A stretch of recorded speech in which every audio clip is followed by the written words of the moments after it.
informativo. Hola, buenas tardes, bienvenidos al informativo de NTN 24, el canal de las Américas. Ruth del Salto, Carlos Figueroa, estamos junto a ustedes. Hola, Ruth. ¿Qué tal, Carlos? Un buen jueves para todos en este 14 de febrero del 2019, día de San Valentín en muchos lugares del mundo. Comienza el informativo con Carlos Figueroa y Ruth del Salto. Gracias por sintonizar NTN 24. La crisis en Venezuela es hoy uno de los temas que centran la atención del mundo. La comunidad internacional y el gobierno interino de Juan Guaidó se ocupan en buscar soluciones para enfrentar la compleja emergencia humanitaria que se vive en el país y que mantiene a millones de personas sin acceso a comidas, medicinas o insumos médicos. Precisamente en la sede de la Organización de Estados Americanos en Washington, avanza a esta hora la Conferencia Mundial sobre Ayuda Humanitaria. Un encuentro al que fueron convocados cerca de 60 delegaciones internacionales, representantes del sector privado, decenas de ONGs y miembros de la sociedad civil. El embajador de Estados Unidos, nombrado por el gobierno interino, Carlos Vecchio, lidera la conferencia en la que participan diputados opositores, médicos y expertos en nutrición que exponen las condiciones en las que hoy viven miles de venezolanos. Así es, justamente Vecchio, junto a otros representantes de la administración interina de Juan Guaidó, han agradecido a los países que han mostrado interés en apoyar al pueblo de Venezuela, incluyendo a los 3.3 millones de personas originarias de este país que han emigrado a consecuencia de la crisis.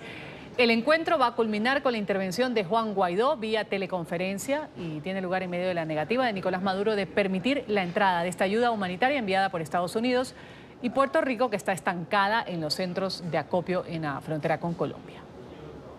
Venezuela está preparada para el cambio. Podrán extender la agonía por unos días, pero nunca van a poder parar el cambio. Venezuela será libre nuevamente. Muchísimas gracias. Gracias por la solidaridad en nombre del pueblo de Venezuela. Y sí tenemos la obligación moral de decirle a esos venezolanos, esto que estamos haciendo tiene como centro del debate el progreso de ustedes. Y que esto que estamos creando tiene que beneficiarlo al final del día. Y eso tiene que ser un compromiso moral, no solo de quienes estamos asumiendo el nuevo gobierno de Venezuela, tiene que ser también un compromiso moral y ético de la empresa privada, que acompañe ese proceso para que nosotros podamos relanzar la democracia. Y tras esta intervención de Carlos Vecchio, el representante del gobierno interino de Venezuela ante la OEA, Gustavo Tarre Briceño, ha hecho un llamado a no politizar la entrega de ayuda humanitaria a los venezolanos. El diplomático aseguró que quien participa en este proceso debe entender que el objetivo es procurar el bien de los ciudadanos y no defender alguna postura política. El tema que nos ocupa es el sufrimiento de millones de personas y la noble necesidad que se siente de aliviarlo. Gracias a ello, nos alejamos totalmente de la abstracción, de las formas diplomáticas, porque en un momento dado, como resultado de eventos como este, vamos a ver a un niño enfermo, desnutrido, que empieza a recibir alimentos, o vamos a ver un médico atendiendo a un paciente que no va a morir, porque por fin está recibiendo los medicamentos que lo van a salvar. La ayuda humanitaria es urgente y es puntual. Es urgente porque cada día de espera supone más hambre.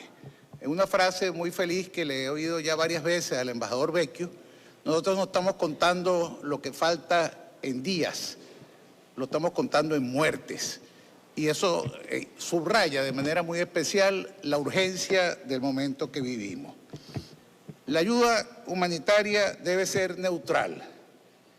Quienes trabajan en ella, quienes prestan la ayuda humanitaria, no deben participar ni en hostilidades ni en controversias políticas, raciales, ideológicas, religiosas.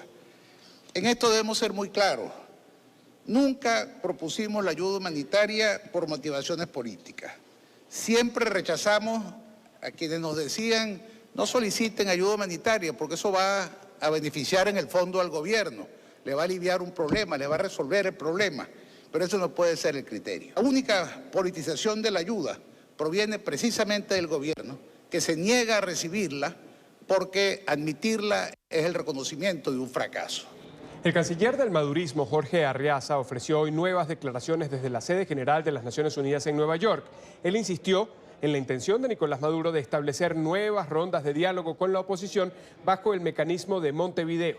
Además, ha calificado de entreguista al presidente de Colombia por reunirse con su homólogo de Estados Unidos, Donald Trump.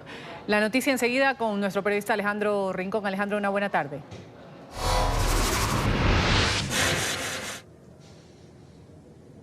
Hola Ruth, Carlos, televidentes del Canal de las Américas. El pulso por el poder en Venezuela está jugándose en este momento en 2 puntos de los Estados Unidos. Mientras avanza esa conferencia sobre la crisis humanitaria en Washington, la capital de la Unión Americana, aquí en la ciudad de Nueva York, Nicolás Maduro acaba de adelantar un nuevo esfuerzo para demostrar que todavía tiene respaldo en la comunidad internacional. El canciller del madurismo, Jorge Arreaza, estuvo hace minutos en ese podio a las afueras del Consejo de Seguridad de la ONU con el objetivo de hacer un anuncio, el surgimiento de un grupo de países que va a coordinar acciones con el objetivo de defender ciertos principios de la Carta de Naciones Unidas. Su eje central, rechazar el intervencionismo y acciones unilaterales de unos países en contra de otros. Vean las siguientes declaraciones del canciller Arreaza. El día de hoy tenemos el propósito de anunciar que un importante grupo de Estados miembros de las Naciones Unidas, preocupados por la necesidad de mantener el respeto a los principios de la Carta Fundamental que rige el comportamiento de la comunidad internacional, decidimos organizarnos para coordinar acciones que defiendan la Carta y los derechos de todos los Estados miembros. Somos un importante grupo de países, seguros de que la mayoría de los miembros de la organización estamos compartiendo los mismos intereses y por eso trabajaremos para defender los siguientes principios. Número 1, el respeto al principio de igualdad de derechos y libre determinación de los pueblos, artículo 1.2 de la Carta de la ONU. Número 2, el respeto a la igualdad soberana de los estados, artículo 2.1 de la Carta. Número 3, el impulso a la solución pacífica de controversias internacionales para nunca poner en peligro la paz y la seguridad internacionales, artículo 2.4. Número 4, la obligación de todo Estado de abstenerse de recurrir a la amenaza del uso de la fuerza o al uso de la fuerza en contra de cualquier Estado. Así como Estados Unidos es el padrino de la estrategia de respaldo del presidente interino de Venezuela, Juan Guaidó, el que respalda la estrategia de Nicolás Maduro y del canciller Jorge Arreaza es Rusia, quien en comentarios adicionales precisó que por lo menos serían 50 los países integrantes de Naciones Unidas que adherirían a este esfuerzo de coordinar acciones. Adicionalmente, el canciller Arreaza, en respuesta al anuncio hecho por Juan Guaidó sobre el ingreso de la ayuda humanitaria a Venezuela el próximo día 23, aseguró que él no controla nada en Venezuela y desestimó cualquier tipo de anuncio o de llamado que haga el presidente interino de los venezolanos. Es la información que tenemos para ustedes por ahora desde Naciones Unidas. Continúen con más en el informativo. Gracias, Alejandro. Y Nicolás Maduro ha reaccionado a la reunión que sostuvo ayer el presidente de Colombia, Iván Duque, con su homólogo de Estados Unidos, Donald Trump, en la Casa Blanca y en la que la crisis humanitaria de Venezuela fue tema central. El líder del régimen calificó el encuentro de festín de odio y ha pedido a la comunidad internacional no apoyar al mandatario estadounidense en lo que dice es su intención de atacar Venezuela. Maduro se refirió al presidente interino Juan Guaidó como un títere de las intenciones de Washington. Hoy otra vez el presidente de Estados Unidos ha amenazado con una invasión militar a Venezuela. Y yo le pido al mundo entero, a la conciencia del pueblo, a los pueblos del mundo, le pido su solidaridad. Hoy las declaraciones son ruines de dos personas que se reúnen en vez de hablar de la cocaína que se produce en Colombia y que infecta y destruye a la juventud estadounidense. Donald Trump calla sobre la cocaína y el tráfico de drogas que va de Colombia y solo habla de Venezuela. Haremos respetar a Venezuela en cualquier circunstancia. Deben saberlo el señor emperador Donald Trump. A Venezuela se respeta, tenemos una historia grandiosa. Donald Trump ofrecerá un discurso sobre Venezuela en Miami el próximo lunes. Según informó la Casa Blanca, el mandatario estadounidense va a asistir a la Universidad de Florida, desde donde va a hacer una conferencia sobre los peligros del socialismo. Va a reiterar su apoyo al presidente interino de Venezuela, Juan Guaidó. El gobierno de la Unión Americana continúa de esta manera con sus esfuerzos para incrementar la presión en contra de Maduro para que abandone el poder. Y el Grupo de Lima ha fijado una nueva cita para abordar la crisis en Venezuela. El bloque se va a reunir el próximo 25 de febrero en Bogotá, la capital de Colombia, con el objetivo de brindar mayor respaldo al presidente interino Juan Guaidó. El jefe de Estado colombiano, Iván Duque, señaló que el encuentro es un paso más para contribuir con el proceso de transición en territorio venezolano. Y hoy se cumple el segundo día de la gira del presidente de Colombia, Iván Duque, a Estados Unidos. El mandatario intenta posicionar su país como un aliado de Estados Unidos y un buen punto para la inversión internacional. Duque reiteró que la alianza colombo-estadounidense no es solo una alianza económica, sino también de seguridad en el hemisferio occidental. Emiliana Molina tiene el informe desde el Banco Interamericano de Desarrollo en Washington. Emiliana, buenas tardes y adelante.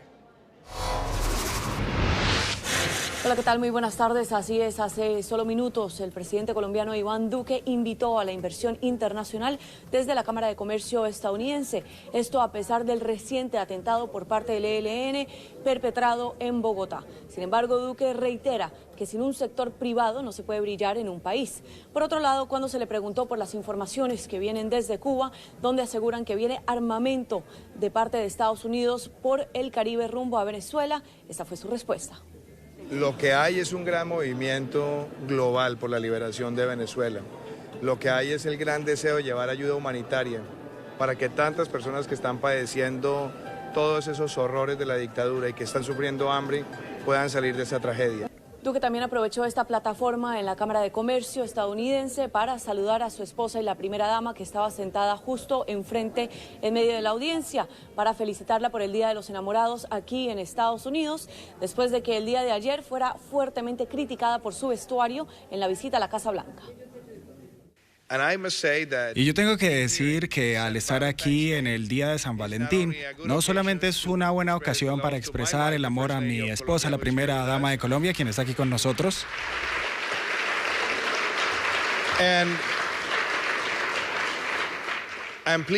sino que también quiero decir que no se olviden de que el Día de San Valentín es una buena oportunidad para comprar rosas colombianas. Entonces, muchas gracias a todos.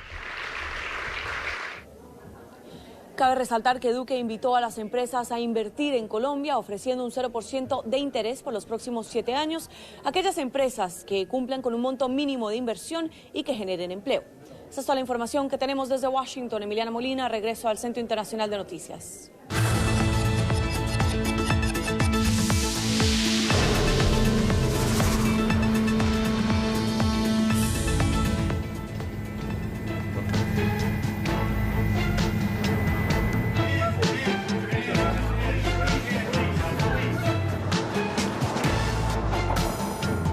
Esto sucedía justamente hace un año. Imágenes del tiroteo registrado en la escuela secundaria Stoneman Douglas de Parkland, en Florida. En esta masacre, la masacre de San Valentín, murieron 17 estudiantes y profesores. Los habitantes de Parkland rindieron tributo a los fallecidos al cumplirse el primer aniversario de este tiroteo perpetrado por el joven de 19 años, Nicolás Cruz, quien espera en prisión que comience el juicio en su contra. El gobernador de la Florida ha presentado justamente un plan de seguridad para los centros educativos diseñado a partir de las fallas detectadas en esta escuela secundaria. NTN 24 está en el lugar de la noticia con Paola Serna. Paola.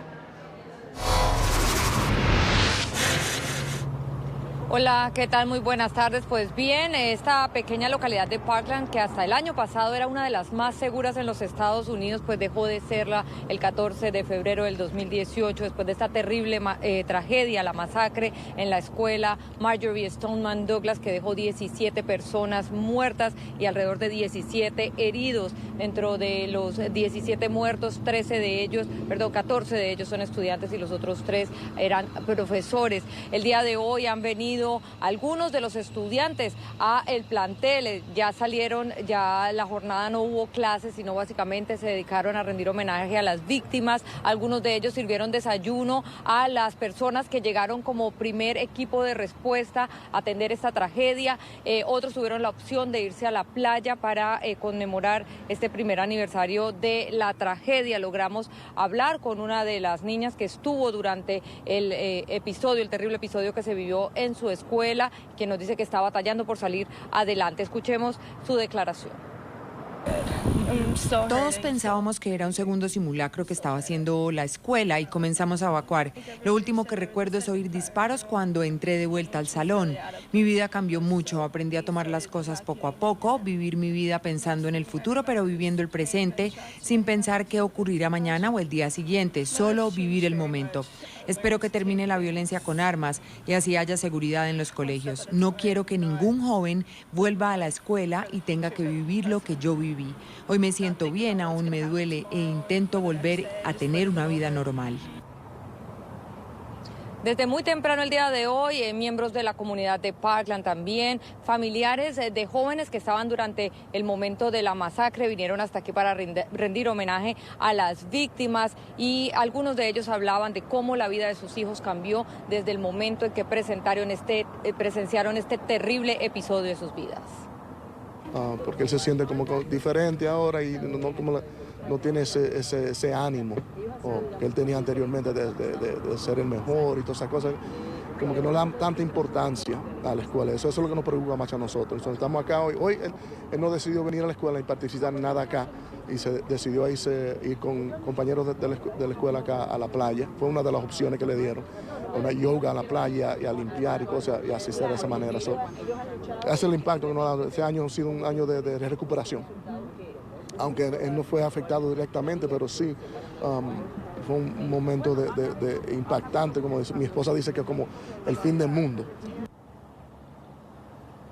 Tras esta masacre hubo muchas críticas sobre cómo se había manejado esta situación. Varias leyes a nivel del estado de la Florida cambiaron. Una de ellas tiene que ver con que se exija que la persona que quiera comprar alguno de estos rifles tenga que tener más de 21 años y también se examine el récord psicológico de aquellos que pretenden comprar los llamados rifles de asalto. El día de hoy estuvo el superintendente escolar de Broward también anunciando que las medidas de seguridad se han reforzado al punto que Broward es el distrito educativo más seguro del estado de la Florida y quizás uno de los más seguros a nivel nacional. La información desde Parkland, soy Paola Serna. Continúen con más desde nuestros estudios centrales. Muy buenas tardes. Una buena tarde, Paola. Gracias por ese reporte. Hay tensión en la frontera entre Estados Unidos y México.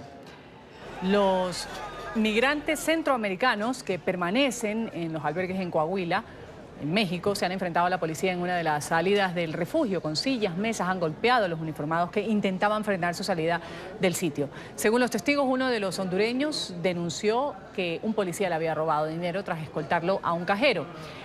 A esta molestia por el hecho se suma que miembros de la caravana migrante denuncian que los alimentos y otros artículos también, como de limpieza, empiezan a escasear y que los mantienen retenidos en estos refugios. La seguridad en los albergues ha aumentado para evitar que los caminantes que esperan iniciar el trámite de asilo en Estados Unidos no crucen el río Bravo e intenten llegar a Eagle Pass en el estado de Texas. Al menos 7 personas han muerto desde el inicio de las violentas protestas en Haití. Hace una semana, decenas de manifestantes han salido a las calles para exigir la renuncia del presidente Jovenel Moïse. Según los ciudadanos, el mandatario ha incumplido sus promesas de campaña y ha agravado la pobreza en el país desde el inicio de su gestión. Los manifestantes chocaron con las fuerzas de seguridad en una violenta ola de protestas en Puerto Príncipe, la capital.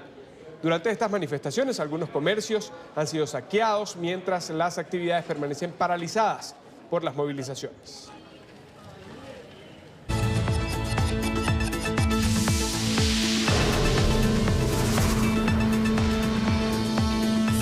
El expresidente de Costa Rica y Nobel de Paz, Oscar Arias, compareció ante la justicia de su país. El exmandatario enfrenta la denuncia formal que fue interpuesta por la ex reina de belleza Yasmín Morales. Esta mujer señaló a Arias de haberla agredido sexualmente en el año 2015. La denuncia se suma al menos otras 6 acusaciones de presunto acoso o agresión sexual por parte de este renombrado estadista. Siempre les he contestado a los periodistas todas las preguntas que me han hecho. Sin embargo, en esta ocasión mi abogado me ha solicitado que no dé declaraciones. Así es que les pido comprensión porque no voy a dar ninguna declaración. Digamos, ya él está sometido al proceso. Ya en este momento él está en condición de imputado. Bajo esas circunstancias, existe un deber de privacidad de las partes sobre esos temas, entonces ni siquiera sobre ese tema podríamos referirnos, pero muchas gracias por la pregunta. La vicepresidenta de Panamá, Isabel Sainmalo de Alvarado, ha rechazado la inclusión de su país en la lista de alto riesgo por supuestas deficiencias en la lucha contra el lavado de dinero y la financiación del terrorismo. Ha adelantado que va a llamar a consulta al embajador de Panamá ante la Unión Europea para anunciar pasos adicionales. Panamá rechazó el miércoles la propuesta de la Comisión Europea de incluir al país centroamericano en una lista de países de alto riesgo por supuestas deficiencias en la lucha contra el lavado de dinero y la financiación del terrorismo. La República de Panamá rechaza categóricamente la inclusión de nuestro país en una lista discriminatoria realizada a través de un procedimiento opaco, y quiero subrayar opaco, en donde no existió oportunidad de diálogo con nuestro gobierno. El gobierno panameño expresó su disposición a un diálogo franco y continuo con la Comisión Europea, a través del cual valore sus gestiones por adecuar su legislación y plataforma financiera para evitar el lavado de dinero y financiamiento de actos ilícitos. Adelantó que llamará a consulta al embajador de Panamá ante la Unión Europea y establece un plazo de 30 días para anunciar pasos adicionales. En enero, el gobierno del presidente panameño Juan Carlos Varela aprobó una ley para penalizar la evasión fiscal, como una de las últimas medidas para evitar caer en las listas negras de los organismos internacionales. Una fuerte tormenta de nieve azota Canadá. En Toronto, Ontario y Montreal se han registrado hasta 25 centímetros de nieve en las últimas horas. Las autoridades anunciaron el cierre de varias escuelas y la suspensión temporal de los servicios de transporte. El Servicio Meteorológico informó que el temporal se va a extender hasta el fin de semana y presentará vientos de hasta 70 kilómetros por hora, además de lluvias heladas. Momentos de pánico han vivido los pasajeros de un vuelo de la aerolínea Delta Airlines que se dirigía hacia la ciudad de Seattle, en el estado de Washington. En las imágenes se aprecian decenas de objetos esparcidos por el pasillo de la aeronave, luego de que este aparato sufriera una fuerte turbulencia. El incidente ha obligado al piloto a desviarse en su recorrido y aterrizar de emergencia en la ciudad de Reno, en Nevada. En el hecho, al menos 5 personas resultaron heridas.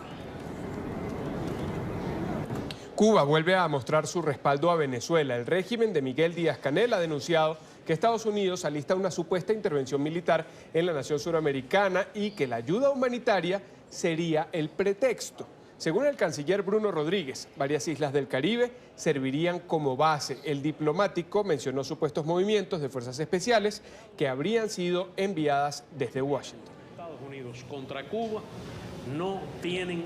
En Venezuela no cesa la persecución y la tortura. Según la ONG, el Foro Penal Venezolano, del 21 al 31 de enero, han habido 1.069 detenciones arbitrarias de opositores al régimen de Maduro. De este grupo, 723 personas continúan hoy privadas de libertad. Los familiares de los detenidos denuncian tratos crueles e inhumanos. La noticia la tiene Oliver Fernández en la capital de Venezuela. Oliver, adelante. Hola, buenas tardes. Uno de los casos que llama poderosamente la atención es el de Natalie Ruiz, una mujer que fue apresada el pasado 21 de enero en la localidad del Junquito, en las adyacencias de una protesta. Hoy se encuentra en una celda con hombres. Las autoridades no solo han violado el derecho a la mujer, sino también el Código Orgánico Procesal Penal. Su esposo relata cómo han sido estos días de encierro. Veamos. No, en el mismo baño donde hacen su necesidad de los hombres, lo hace ella. No tienen baño para bañarse, la golpearon por los tobillos, por las rodillas, por los muslos, le echan agua fría en las mañanas con hielo, de lo cual también le echaron gas lacrimógeno en los ojos. No tenía privacidad porque tenía 2 guardias atrás, un guardia adentro y un guardia en la puerta. O sea, no tenías privacidad para hablar con ella, pues. Otro de los casos es el de un peluquero que fue apresado el pasado 22 de enero. La madre del joven asegura que ha sido torturado por más de 20 días. Peluquero, no corta cabello, cuestiones así. Mi hijo, ¿ah? ¿Vive con? Sí, mi hijo vive conmigo. Mi hijo tiene 19 años. A él lo golpearon, le cortaron el cabello, me lo golpearon con martillo. Le echaron gas pimienta en la cara, le echaron agua fría, agua con hielo. A veces no lo veo, a veces yo le pego gritos y me dicen no se puede asomar. Y así me ha pasado estos 20 días. Me dijo, mamá, me tienen aparte. Por favor, yo pido justicia para todas estas personas. Que se haga justicia con mi hijo. De verdad que es una injusticia. Por favor, de verdad, ayúdennos. Ayúdennos a que los liberen. Según el Foro Penal venezolano, desde el pasado mes de enero se han registrado 15 desapariciones forzadas. La mayoría de estas personas detenidas son de bajos recursos que han tenido que soportar los tratos crueles e inhumanos. La mayoría ni siquiera son personas pertenecientes a ningún partido político o participan en una actividad política, sino son simplemente ciudadanos que han protestado en contra del gobierno, que es un derecho que tienen todos los ciudadanos a ejercer. El Foro Penal venezolano también ha denunciado a los jueces y fiscales implicados en estas detenciones arbitrarias y han llevado cada uno de los casos a los organismos internacionales. En la información que manejamos desde Caracas, continúen con más en nuestro Centro Internacional de Noticias.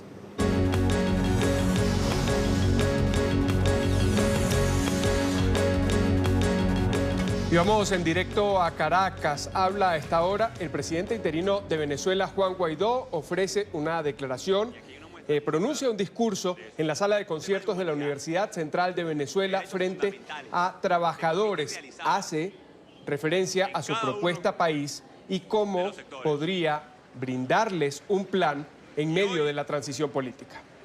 Debo ser particularmente rápido en el discurso porque en paralelo en este momento, mientras hablamos aquí, está en la OEA un gran acto por la ayuda humanitaria en Venezuela.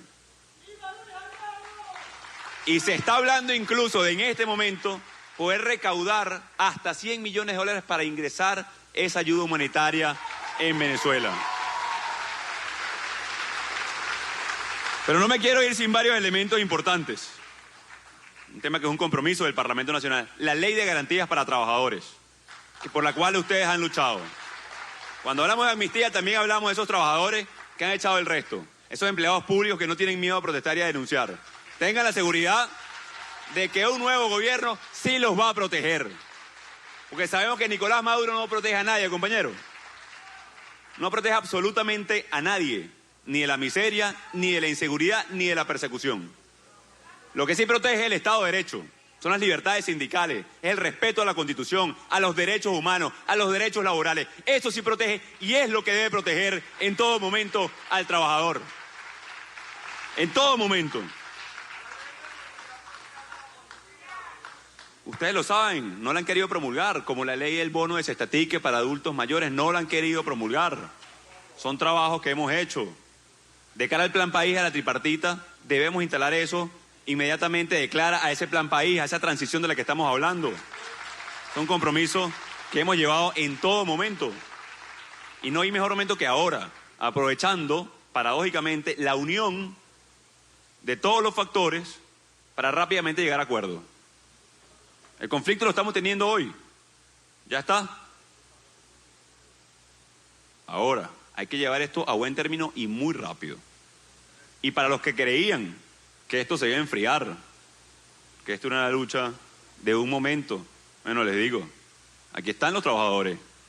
¿Ustedes creen que los trabajadores, como decimos coloquialmente, se van a quedar con esa? ¿Ustedes creen que el pueblo de Venezuela se va a quedar con esa? Nos vamos a mantener en las calles con reivindicaciones propias, que son las de todos los sectores, la reivindicación de todos los sectores de Venezuela, hasta que cese la usurpación, hasta tener gobierno de transición y producir elecciones realmente libres. Contamos con ustedes, hermanos y hermanas, para el 23 de febrero, ir en caravana, en marcha, como tengamos que ir, a cada uno de los puntos. Allá se incorporó Curazao como centro de acopio. Y seguimos construyendo todos los espacios. No tenga temor, pueblo de Venezuela, que vamos a hacer lo necesario para reconstruir este país. Hoy, un gobierno, un régimen que se olvidó de todos, no solamente de la clase trabajadora, de todos, de los estudiantes, de los gremios, de todos. Hablaban de los trabajadores pero se burlaron incluso de que yo de joven, sí, honestamente, cordialmente sí, embolsaba cosas. Trabajaba en una tienda para reunir dinero y poder ayudar con mis gastos y a mi familia. Eso para ellos es motivo de burla, como se han burlado de todos nosotros una y otra vez. Ahora, aquí el juego cambió. Aquí el juego cambió. Es otro. Porque la mayoría del pueblo venezolano, que compañero, la luz del túnel somos todos nosotros y la esperanza que se levantó. No solamente una sola persona. Somos todos los que estamos aquí llevando el mensaje de esperanza. Así que para los que usurpan Miraflores, que ni los nombramos porque no vale la pena, le decimos algo muy claro aquí con la clase trabajadora, la clase obrera de verdad, la que se subió su puesto, la que respetó, la que ayudó a sus trabajadores, la que sí ejerció el derecho sindical, la libertad sindical. Aquí les decimos, el juego cambió y la ayuda humanitaria entra sí o sí. Y la usurpación cesa, sí o sí, en Venezuela, determinada y decididamente en todo el país. Porque hay un pueblo decidido y determinado a ayudar al prójimo. Porque a pesar, hermano, de que las botas están rotas, de que nos despiden y que nosotros tenemos sentidas necesidades en todas nuestras casas, que a veces tenemos que ir a pedir ayuda, a pesar de eso sabemos que hay unos más vulnerables. Incluso el sector transporte ayer nos decía, de esas pocas unidades que quedan, menos del 10%, mira lo noble de este pueblo trabajador. A pesar de eso, nos pusieron a disposición esas unidades para ir a buscar la ayuda humanitaria, para trasladar a los voluntarios. A eso nos referíamos cuando este es el movimiento más noble que ha visto Venezuela. Pero el más enérgico también, el más firme y determinado a conquistar nuestra libertad. Para concluir, hermanos y hermanas, dijeron que había un bloqueo que no les permitía comprar medicinas y que aquí no hay emergencia humanitaria. Pero entonces ayer vimos a un funcionario en el puerto de La Guaira que hace rato no llegaba nada, diciendo que habían llevado 953 toneladas de medicamentos. ¿Sé cuál era el bloqueo? ¿Cuál era la mentira? Le voy a decir cuál era. Que utilizaban el dinero de todos los venezolanos para robárselo. Que no era su negocio, sino robarse el dinero de Venezuela, mientras nuestros niños mueren de hambre. Porque la emergencia humanitaria, la ayuda humanitaria, coño, no es una caja, no es una ampolla, es una madre en Anzoátegui que perdió a su carajito por deshidratación. Es un abuelo que no consigue medicamento. Es una mamá que hoy no tiene para dar almuerzo a su carajito. Y nosotros dijimos, ya basta. Ya basta. Basta de cinismo. Basta de miseria para con nuestra gente. Y se les cae la mentira muy rápido. Porque entonces no había bloqueo. Ahí llegó una medicina. No había ninguno. Se robaban el dinero. Pero también reconocen la emergencia entonces porque tuvieron que traer la medicina. Eso es otro logro de este movimiento. Y eso es otro logro de este movimiento. El presidente interino de Venezuela, Juan Guaidó, enérgico, un poco conmocionado, expresando casi a gritos la realidad, según ha dicho, de niños, de familias, de ancianos en Venezuela con la falta de medicamentos y de alimentos. Parte de su plan país que presenta a esta hora frente a los trabajadores, ha dicho que la ayuda humanitaria entra sí o sí a Venezuela y llega a su destino final. Ha dicho que esperan la asistencia a la convocatoria del 23 de febrero.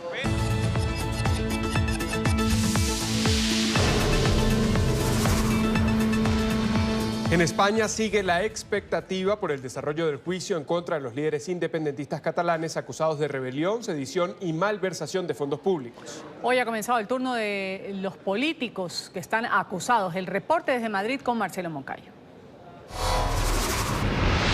Hola, ¿qué tal? Saludos cordiales para todos ustedes desde Madrid, amigos televidentes. Avanza aquí en el Tribunal Supremo de Justicia el juicio en contra de los políticos independentistas catalanes, acusados la mayoría de ellos de delitos como rebelión, sedición y malversación de fondos públicos. Hoy comenzaron los alegatos de los líderes separatistas.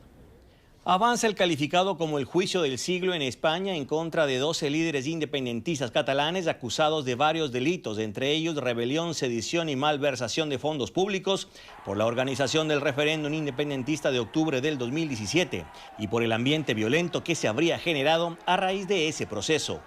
Este jueves comenzó el turno de palabra de los acusados. El primero fue Oriol Junqueras, ex vicepresidente de la Generalitat de Cataluña, quien defendió y justificó sus acciones. No, ni es delito hacer un referéndum, ni es delito votar en un referéndum, porque lo dice el Código Penal, porque lo dijo el legislador, que dijo que no merecía reproche penal. Ni es delito promover, trabajar, defender la independencia de Cataluña. No es delito. Defenderla pacíficamente no es delito. Durante estos días, la parte acusadora ha insistido en que sí existe un delito, pues los ahora acusados violaron la Constitución al pretender organizar un referéndum separatista negado con anterioridad por el Tribunal Constitucional. No pueden unos pocos decidir sobre lo que es de todos. Desde el punto de vista de la unidad territorial, Segovia no es de los segovianos ni Zaragoza de los zaragozanos, ni Cataluña solo de los catalanes separatistas, sino de todos. Uno de los principales acusados es el expresidente de la Generalitat, Carles Puigdemont, quien no puede enfrentar el juicio pues se encuentra huido y porque la justicia española no permite juzgar este tipo de delitos en ausencia del acusado. Si él regresa al país, será inmediatamente detenido y procesado por un tribunal. Televidentes de NTN 24, y la sentencia a este proceso judicial se podría conocer a mediados del verano. Este es el informe. Marcelo Moncayo, NTN 24, Madrid. Gracias, Marcelo. Y hay nuevas pistas en el caso de la desaparición del periodista Jamal Khashoggi. La policía turca sospecha que los responsables del asesinato del comunicador saudí disidente se deshicieron de su cuerpo en un horno ubicado en el jardín de la residencia del cónsul de Arabia Saudí en Estambul. Según las investigaciones, el cuerpo de Khashoggi habría sido trasladado desde el consulado hasta la residencia oficial del gobierno. Allí hay hornos, regularmente se utilizan para cocinar kibs y pueden alcanzar los 1000 grados centígrados, temperatura suficiente para hacer desaparecer todo rastro de ADN. El 2 de octubre pasado se perdió el rastro del columnista del Washington Post después de que entrara en el consulado saudí de Estambul, en Turquía, donde fue asesinado y supuestamente descuartizado. Sin embargo, el cuerpo hasta este momento no se ha encontrado. Es el fin del gigante de los cielos. La compañía Airbus anunció que a partir del año 2021 va a dejar de fabricar el Super Jumbo A380. Se trata de este avión, el avión de línea más grande del mundo, con 800 plazas. Pero su gran tamaño ha sido su principal debilidad, justamente, y los directivos de la empresa aseguraron que no hay suficiente demanda como para continuar con la producción. El principal cliente, Emirates, ha llegado a un acuerdo con Airbus para reemplazar los encargos de esta nave, esta A380, con otros modelos que considera más eficientes. La salida del Super Jumbo supone un nuevo temblor laboral en la compañía. Sobre sus aproximadamente 140.000 empleados en todo el mundo, el grupo calcula que unos 3.500 pueden verse afectados, principalmente en la ciudad francesa de Toulouse, donde se fabrica la mayor parte de esta aeronave. A continuar, en una hora lo haremos con una actualización de los hechos que son noticia en el mundo. Gracias, Diego, por su sintonía con el informativo del Canal de las Américas. Los invitamos a que sigan informados en Twitter, nuestra cuenta @NTN24 y en la web ntn24.com. Se actualiza minuto a minuto con lo que es noticia en el mundo. Hasta pronto.